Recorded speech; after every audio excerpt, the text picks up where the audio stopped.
Alright. So yung mga best friend, welcome back to my channel, Buboy TV, ang inyong lingkod. So yung mga best friend, at atat na ba kayo at handa na ba kayo sa pag-uusapan natin? So yun mga best friend, siyempre sa mga bago pa lang sa ating munting channel mga best friend, huwag po kalimutan, subscribe and like. At siyempre pindutin mo na yung bell button para updated ka sa mga bago pa natin ilalabas na new updates. So yun mga best friend. At ito mga best friend, at makita nyo sa thumbnail natin mga best friend at title. Parang sinabi niya dito mga best friend na tigilan nyo na si tigilan na daw, at ito na nga ba ang pagtatapos no ng issue mga best friend, no? Kasi marami nang apektado at sobrang apektado na to si ma'am, no? Si ma'am is sponsor dahil dito sa mga pangyayari. So yung mga best friend, pero meron pa rin akong narinig na ibang comment dito mga best friend na galing sa kanya mismo mga best friend. At ito panonoorin natin mga best friend, pero dun lang tayo sa pagka medyo pangit yung sinabi na naman, at kala ko nga dito na nagtapos mga best friend, pero may mga salita pa rin siya ng mga sumisegue na ganito na medyo nakakasakit pa rin mga best friend, di ba? At parang pinalabas niya dito mga best friend na siya yung pinakamalaking isda na sayang. Baga parang pinakamalaking isda na pinakawalan ng PB team. Magaling kang kupal ka. Gusto niyang palabasin dito. So yan, at ito tignan natin, at kayo na rin ang musga, no? At nakababasa ko naman yan sa mga comment kung tama po ba na itigil na o medyo may kurot na naman yung kanyang mga salita at mga sentence na nilabas mga best friend. At medyo ito yung bago niyang live, no, ni ma'am sponsor. At bago niyang live ito, at dito nga mga best friend na sinabi niya na mamaya ako nasasabihin. So yun mga best friend, at umpisa na natin to, matira pa ng iba.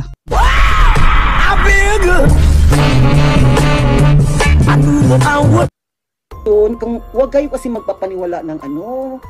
Tapos alam mo na nangyari ng controversial na ito, nakakatawa. Dahil ang daming gusto magiging friend ko, hindi natuloy ako magpapa-friend. Tapos punta na lang kayo dun sa message kung makapasok kayo, kasi ang mahigpit si Mita ha, kasi ako may ate. So yun mga best friend, dito parang siguro dami nag-chat sa kanya mga best friend na talagang puro bash. Siguro pinasok talaga yung FB niya at dami nag-chat ng mga basher, no? At di natin talaga di natin talaga masaklaw yan mga best friend. At hindi naman totoo nga, hindi naman natin masabi na basher, no. Siguro sabihin na lang natin na yung mga nagmamahal yan kay Pogong Biyahero, no. So yung mga best friend, at siyempre para sa kanya bash yun mga best friend, kaya tatawagin natin basher, gulo, no. So yun, tuloy natin mga best friend, no? At kaya ginawa niya, pinrivate niya mga best friend. Ay, nagbabayad din ng tax. Limited lang talagang access niya sa akin. Kaya nga kawawa kayo. So itong gusto ko linawin kay ma'am, no, at hindi lang naman siya nagbabayad ng tax, no, mga best friend. Lahat ng mga content creator na kumikita sa platform nagbabayad ng tax yan.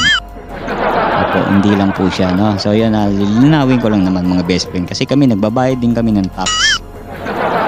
Mapa FB page man yan, pero hindi pa tayo monetize sa FB page eh. Sa FB page, meron yan na pipil up ang tax form. So yun na. Kasi US pa rin galing yan eh. So sa US pa rin tayo sumasahod ng mga best friend. Hindi naman dito sa Pilipinas yan. Pag sa PPS, BIR na. So yun, tuloy natin ha. Yun lang ha. Hindi lang naman siya. Kaya sabi ko, nakabingwit na kayo ng malaking isda. Sa PB team, sa laking Filipino community sa buong mundo dito sa Amerika, di lang sa ibang Amerika lang, nawala pa. So yun, sinabi niya dito mga best friend na kayo na bahala mag-comment doon ha. Nakabingwit na nga daw si Sir Paul ng malaking isda. So hindi ko alam kung sino yung malaking isda, siya ba o yung mga kaibigan niya na sinabi niya na mga mayayaman at may kaya talaga. So yan na, at sinayang daw ng PB team, no, dahil dun sa nangyari ng issue. So yan, ala na kayo dun mga best friend, mag-comment dun kung ano yung dapat yung i-comment. Dahil dito sa ginagawa niyong mga malicious, sasabihin pa, ikaw na una madam, ano ako na una madam, napudpud na nga madam ang ano ko. Okay, sino ba nauna? Alright, so yung mga best friend, sino ba nauna? Kung hindi niya kasi sinabihan si Sir Paul ng gano'n, na magnanakaw, na kung ano ni sinasabi niya, at pinakinggan niya si Sir Paul at hinintay na lang dahil dun sa parcel kasi nga sobrang busy, December, November, napaka-busy na yan. Kahit tayo, yung mga busy na yan, mga best friend, di ba? Parang aligaga tayo pag ganyang season eh, di ba mga best friend? Aminin niyo naman, di ba? So talagang hindi lang talaga na medyo nabitin lang talaga yung connect nila kasi nga siyempre hindi lang naman siya nagchat-chat eh. Napakadami sponsor saka napakadaming siyempre sa solar, sa mga ni Sir Paul, dun sa mga update, mga update ng tulong kung sino yung next, sino yung ganito, schedule.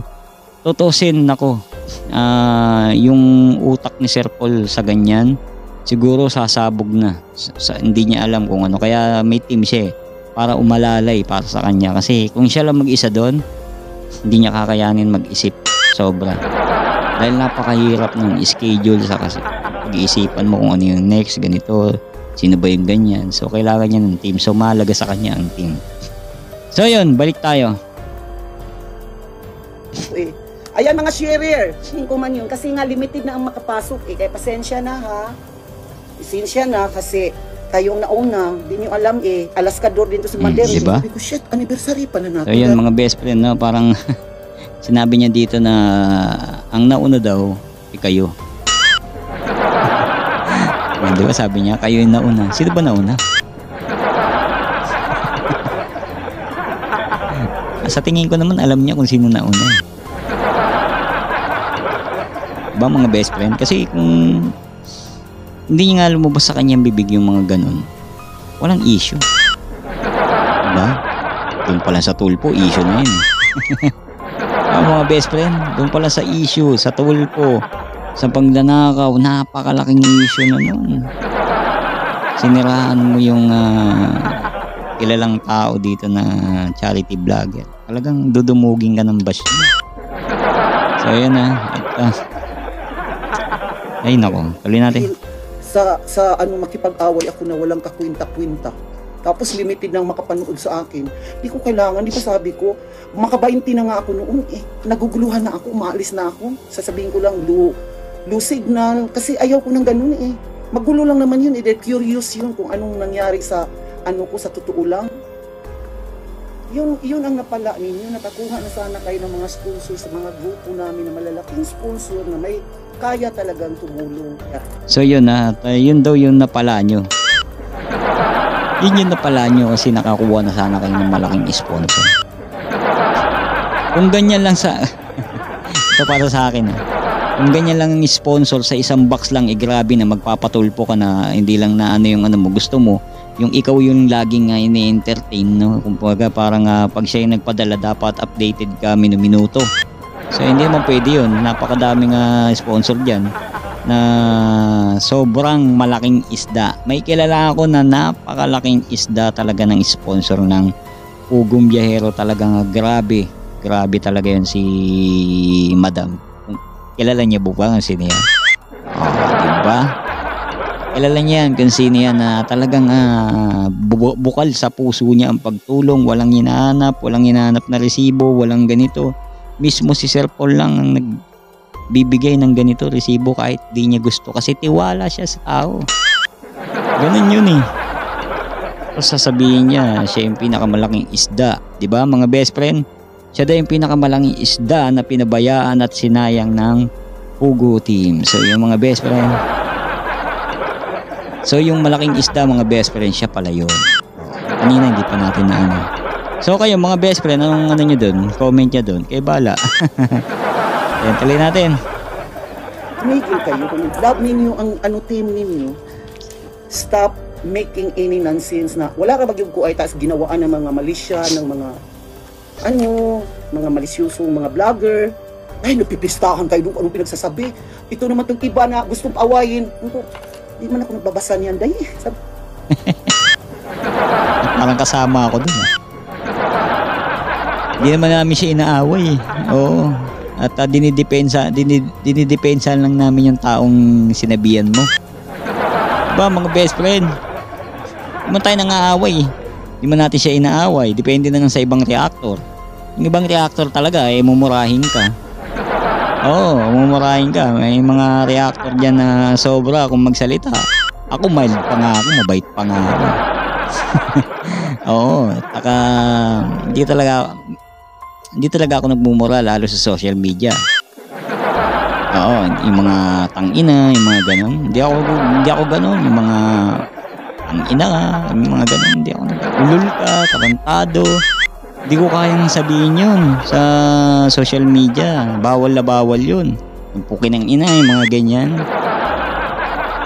Kahit kailan di tinuro sa akin ng magulang ko yan na magmura sa social media, mga best friend. Yung ukininam, ninanatoy, mga ganun.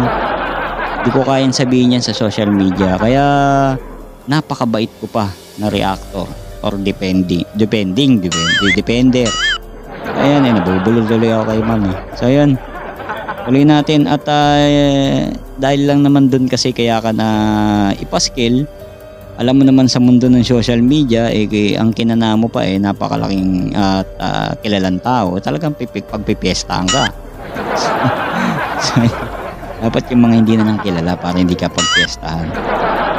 Tuloy natin.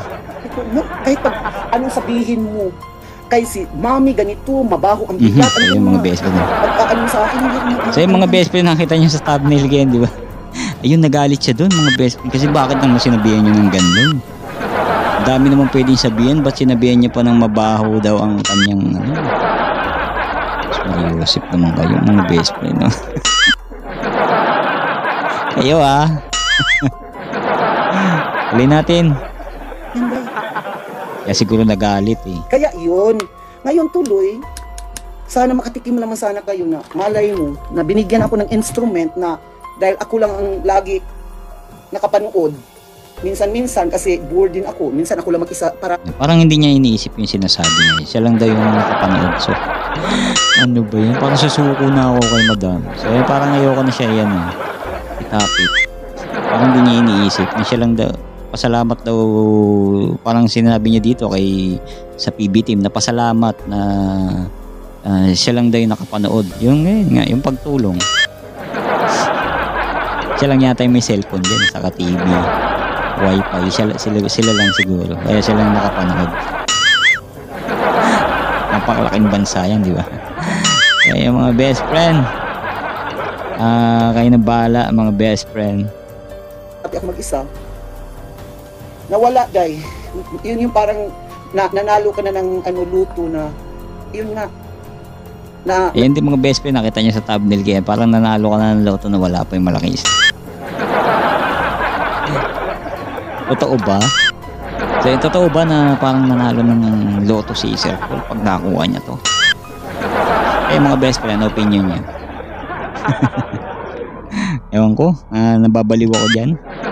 Sabihin natin. Labahan mo yung ticket number. Hindi, wala ka ipakita. Yun. So, yan mga best friend. Tapos na yung walang points nating reaction. Wala naman tayo na pala ng mga best friend kasi parang hindi niya iniisip lahat ng sinasabi niya. Ayun. Real talk lang naman. Tama naman ako, di ba mga best friend? Parang hindi niya iniisip yung mga sinasabi niya. Ay! So, yun. Ay, nako. Tuloy pa ba natin yung reaction natin dito? Wag na. Mag-iba na tayo. O, parang parang nagre-reaction ako ng mas pa sa akin, mas bata pa. Yung parang lang, grade 6 siguro ganun. Ay, so yun mga best friend. Aga-aga, ito. So yun mga best friend, ganito na lang po ang ating video reaction, no? At comment lang kayo mga best friend sa reaction natin. Kayo na bahala, musga kung ano yung sa tingin nyo. At anong opinion nyo, sabi kayo dyan para mabasa natin. At minsan natatawa ako sa comment nyo. Nakakatawa yung comment nyo. Hindi ko na lang inaano mga best friend. Pero nakakatawa, no? Kaya nag-live siya ng ganyan. Medyo mild na lang ang sinabi niya. Medyo may pa rin. May kurot pa rin na salita na may mga paiwang daplis pa rin dito sa grupo ng PB team. So yung mga best friend, maraming salamat po sa suporta at maraming salamat sa nagla-like and share. Siyempre mga best friends, sa mga bago pa lang, don't forget to subscribe. The bell button mga best friend para updated ka sa mga bago pa natin lalabas na video. Siyempre support ang tunay sa lahat ng mga charity vlogger dito sa Pinas mga best friend. At yan, sa mga hindi nakakala, no, charity vlogger din tayo bago tayo maging reactor. Pero babalik tayo ng mga best friend. Malay nyo, ayan, may income na tayo, pantulong. Ayun, so yung mga best friend, bye bye po, peace out.